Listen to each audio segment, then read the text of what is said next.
सोचिए, जिंदगी का सबसे गहरा रहस्य क्या है? शायद यही कि ये खुद को दोहराती कैसे है। कैसे गुण मतलब ट्रेट्स एक पीढ़ी से दूसरी पीढ़ी तक जाते हैं। चलिए आज इसी पहेली को सुलझाने की कोशिश करते हैं और पता लगाते हैं वंशानुक्रम के पीछे के सिद्धांतों को। ये सवाल तो हम सब ने कभी ना कभी सोचा ही होगा कि हम अपने पेरेंट्स जैसे दिखते तो हैं, पर उनकी कार्बन कॉपी क्यों नहीं होते।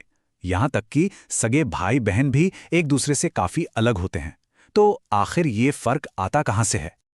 और ये पहेली सिर्फ इंसानों की नहीं है। सोचिए, एक हाथी का बच्चा हाथी ही क्यों होता है? या आम की गुठली से आम का ही पेड़ क्यों उगता है, अमरूद का क्यों नहीं? एक तरफ ये स्थिरता और दूसरी तरफ वो भिन्नता, बस यही खेल तो जेनेटिक्स का आधार है। तो इस साइंटिफिक जासूसी कहानी का हीरो कौन है? मिलिए ग्रेगर मेंडल से। और ये रहा उनका लैब, एक बगीचा, जहां उन्होंने जिंदगी के सबसे बड़े राज पर से पर्दा उठाया। देखिए, ग्रेगर मेंडल को सिर्फ एक पादरी या साइंटिस्ट कहना ठीक नहीं होगा। वो असल में एक डिटेक्टिव थे, एक बहुत ही मेथोडिकल डिटेक्टिव जो इस पहेली का जवाब ढूंढकर ही दम लेना चाहते थे। और उनका तरीका, वो उस जमाने के हिसाब से बिल्कुल रेवोल्यूशनरी था। तो सवाल ये है कि मेंडल ने ऐसा क्या किया जो उनसे पहले कोई नहीं कर पाया? उनकी कामयाबी का सीक्रेट क्या था? सबसे पहले तो उन्होंने बायोलॉजी में मैथ्स और स्टैटिस्टिक्स का इस्तेमाल किया, जो उस वक्त कोई सोच भी नहीं सकता था। फिर उन्होंने मटर के पौधों में ऐसे ट्रेट्स चुने जो बिल्कुल साफ साफ दिखते थे, जैसे या तो पौधा लंबा होगा या बौना, बीच का कुछ नहीं। और सबसे जरूरी बात, उन्होंने हजारों पौधों पर काम किया। इससे उनके रिजल्ट्स पर कोई उंगली नहीं उठा सकता था। ठीक है, तो अब मेंडल की इन्वेस्टिगेशन के पहले हिस्से में चलते हैं। उन्होंने शुरुआत एक बहुत ही सिंपल से क्लू से की। पौधे की हाइट कैसे अगली पीढ़ी में जाती है। ये रहा उनका पहला बड़ा एक्सपेरिमेंट, एकदम स्टेप बाय स्टेप। सबसे पहले उन्होंने एक शुद्ध लंगे पौधे का क्रॉस एक शुद्ध बौने पौधे से कराया। फिर उन्होंने देखा कि इनकी पहली पीढ़ी, जिसे F1 जेनरेशन कहते हैं, वो कैसी होती है। इसके बाद उन्होंने इन F1 पौधों का आपस में ही पॉलिनेशन होने दिया और फिर इंतजार किया F2 जेनरेशन का, मतलब दूसरी पीढ़ी का। और यहीं पे कहानी में एक ट्विस्ट आता है। हैरान करने वाली बात ये थी कि पहली पीढ़ी यानी F1 में सारे के सारे पौधे लंबे थे, एक भी बौना पौधा नहीं। बौनेपन वाला गुण जैसे हवा में गायब हो गया था। तो सवाल ये था कि वो गया कहाँ? क्या वो हमेशा के लिए खत्म हो गया? बस यही मेंडल की मिस्ट्री का पहला बड़ा सुराग था। इस गुत्थी को सुलझाने के लिए मेंडल कुछ नए आइडिया लेकर आए। उन्होंने कहा कि हर ट्रेट को कुछ फैक्टर्स कंट्रोल करते हैं। आज हम इन्हीं फैक्टर्स को जीन्स कहते हैं। और एक ही जीन के अलग अलग रूप हो सकते हैं, जिन्हें एलील्स कहा जाता है। एक एलील होता है डोमिनेंट, मतलब जो अपना असर दिखाता है, और दूसरा होता है रिसेसिव, जो डोमिनेंट वाले के सामने छिप जाता है। तो इसका मतलब यह हुआ कि बौनेपन का गुण खत्म नहीं हुआ था, बस छिप गया था। और यहीं पर हमें दो जरूरी शब्दों को समझना होगा, जीनोटाइप और फीनोटाइप। जीनोटाइप मतलब किसी का असली जेनेटिक मेकअप, उसके एलील्स का कॉम्बिनेशन। और फीनोटाइप मतलब वो ट्रेट जो हमें बाहर से दिखता है। जैसे एक लंबा पौधा जेनेटिकली टीटी भी हो सकता है और टीटी भी।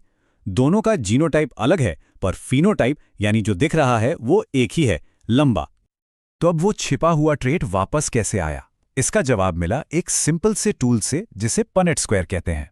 जब F1 पीढ़ी के पौधों यानी टीटी ने खुद को पॉलिनेट किया, तो वो छिपा हुआ रिसेसिव एलील यानी छोटा टी वापस सामने आ गया। और ये कोई तुक्का नहीं था, बिल्कुल सटीक, एक प्रिडिक्टेबल रेशियो में हर 3 लंबे पौधों के लिए एक बौना पौधा। मैथ्स ने ये पहेली सुलझा दी थी। और यहीं से मेंडल को मिली अपनी पहले बड़ी कामयाबी, जिसे हम आज जानते हैं लॉ ऑफ सेग्रीगेशन या पृथक्करण के नियम के नाम से।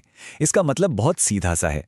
ट्रेट्स आपस में मिक्स नहीं होते, जैसे पेंट मिक्स होता है, नहीं, वो अलग अलग यूनिट्स की तरह पास होते हैं, जो गेमीट बनते वक्त एक दूसरे से अलग हो जाते हैं। हर पेरेंट हर ट्रेट के लिए सिर्फ एक ही एलील आगे पास करता है। एक पहेली तो सुलझ गई, पर मेंडल यहीं नहीं रुके। अब उनके सामने एक और बड़ा और ज्यादा कॉम्प्लेक्स सवाल था। क्या अलग अलग ट्रेट्स एक दूसरे से जुड़े होते हैं? मतलब क्या बीज का रंग हमेशा बीज के शेप के साथ ही अगली पीढ़ी में जाता है? क्या ये एक पैकेज डील है? इसे टेस्ट करने के लिए उन्होंने किया एक डाई हाइब्रिड क्रॉस। इस बार उन्होंने ऐसे पौधे लिए जिनमें 2 ट्रेट्स अलग थे। एक पौधा जिसके बीज गोल और पीले थे और दूसरा जिसके बीज झुर्रीदार और हरे थे।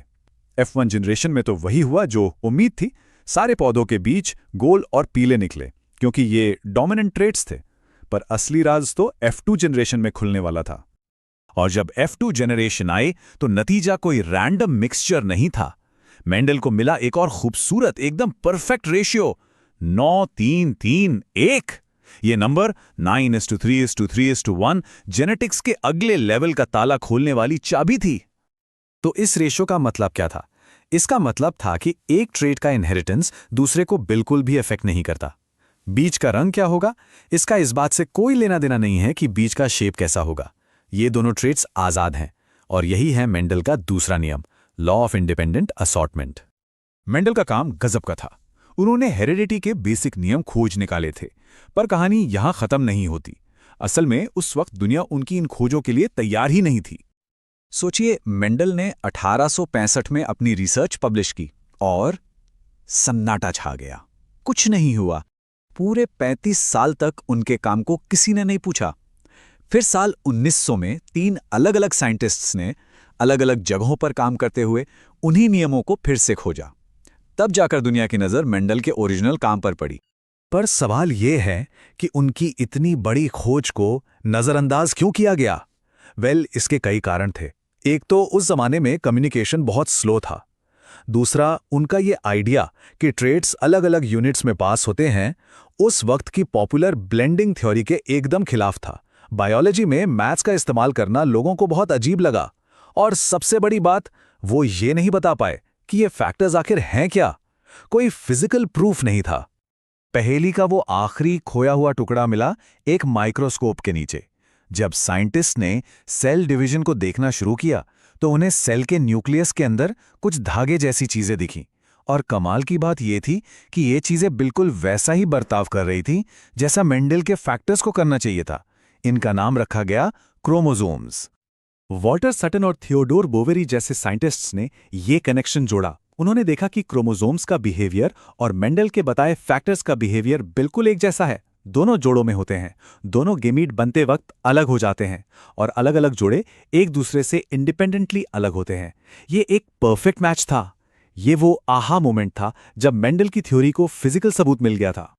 और इसी से जन्म हुआ क्रोमोसोमल थ्योरी ऑफ इनहेरिटेंस का। ये आइडिया कि मेंडल के फैक्टर्स यानी जीन्स असल में क्रोमोसोम्स पर सवार होते हैं, एक गेम चेंजर था। इसी एक आइडिया ने मेंडल के मैथ्स को सेल बायोलॉजी की हकीकत से जोड़ दिया और मॉडर्न जेनेटिक्स की नींव रख दी। तो देखिए, एक शांत से बगीचे में मटर के पौधों से जो कहानी शुरू हुई थी वो आगे चलकर पूरी दुनिया में जिंदगी के जेनेटिक कोड को समझने का आधार बने। और मेंडल, जो एक गुमनाम जासूस की तरह काम कर रहे थे, वो फादर ऑफ जेनेटिक्स बन गए। और ये पूरी कहानी हमें एक आखिरी सवाल पर लाकर छोड़ देती है। अगर हेरिडिटी इतने सिंपल और खूबसूरत नियमों पर चलती है तो फिर इस धरती पर जिंदगी के इतने अनगिनत और कॉम्प्लेक्स रूप कैसे मौजूद हैं? ये एक ऐसा सवाल है जो हमें सोचने पर मजबूर करता है कि कैसे कुछ मुट्ठी भर नियम इतनी अनंत खूबसूरती बना सकते हैं।